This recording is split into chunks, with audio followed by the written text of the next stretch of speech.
এটা আসলে 80 সালে হয়েছে, প্রায় 45 ইয়ার্সের একটা পুরানো ব্রিজ।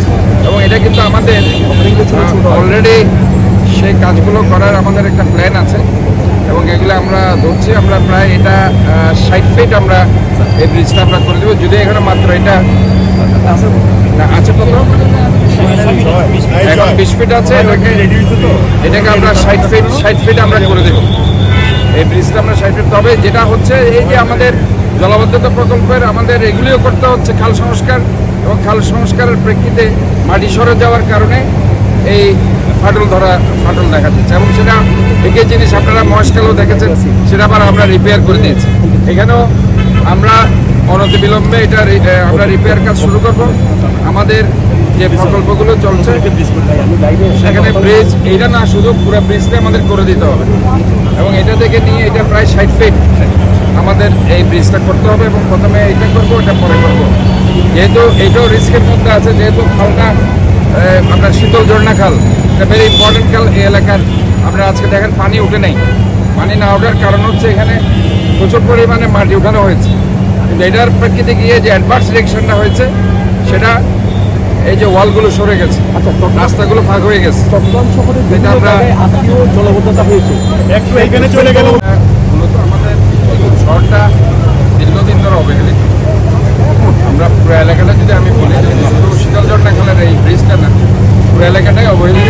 আমরা আস্তে আস্তে এখন কাজ করছি, এবং আমাদের একটা বড় সমস্যা হয়ে গেছে বাজেটটা। ইনফ্যাক্ট এই সরকারের আমলে যে পরিমাণ বাজেট পাওয়ার কথা ছিল, আমরা এই বাজেটটাও পাচ্ছি না।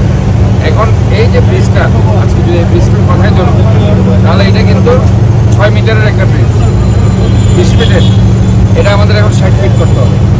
এই 60 ফিট করার জন্য আমাদের বাজেট যেটা সেটা নেই, কিন্তু তারপরে এখন অতি দ্রুত আমরা আমাদের যেটা জনগণের যে ট্যাক্সগুলো নিচ্ছি সেখান থেকে আমরা ধরেন এখানে প্রায় 9 কোটি টাকা খরচ আছে। এটা আমি দ্রুত এই পাঁচটা এখন করে দেবো, ওই পাঁচটা আমাদের করতে হবে পরে। তবে যে জিনিসটা হয়েছে, আমি এটার আসল কারণ যেটা হচ্ছে, এটা আরও সময় হয়তো লাগলো, এটাই হবে। বাট আমাদের যে নগরের যে এখন যে জলাবদ্ধতা প্রকল্পটা আমরা প্রায়োরিটি দিয়েছি, জলাবদ্ধতা প্রকল্প প্রায়োরিটি দেওয়ার কারণে আমাদের যে 34 ব্রিগেড, আপনারা জানেন চট্টগ্রাম উন্নয়ন কর্তৃপক্ষের যে ইঞ্জিনিয়ারিং ডিভিশনটা আছে, আর্মি ইঞ্জিনিয়ারিং ডিভিশন, ওনারা শীতল ঝর্ণা খাল সহ মহেশখাল সহ সব থেকে ভালো কাজ করেছে।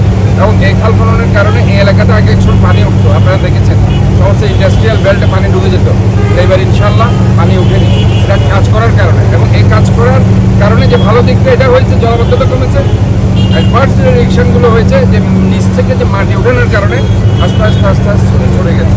তো যেটা মহেশখাল আপনারা দেখেছেন পানি শহর, রিসেন্টলি রাস্তাগুলো ফাঁক হয়ে গেছে, এবং সেটা আমরা রিপেয়ার করে দিয়েছি।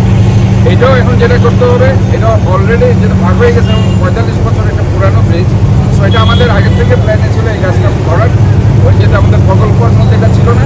এখন আমরা আমাদের যে চলমান প্রকল্প চলছে সেটা ওই 6 মিটারের এটাকে আমরা 15 মিটার করে দিব, এবং এটা আমরা দ্রুত ইনশাল্লাহ কাজ করবো। আমরা এটা মূলত কারণ হচ্ছে যে আমরা আমাদের জলাবদ্ধতার কাজ করেছি, যেহেতু মাটি সরে গেছে, নিচ থেকে প্রচুর পরিমাণ মাটি সরে গেছে, যার কারণে এটা হয়েছে।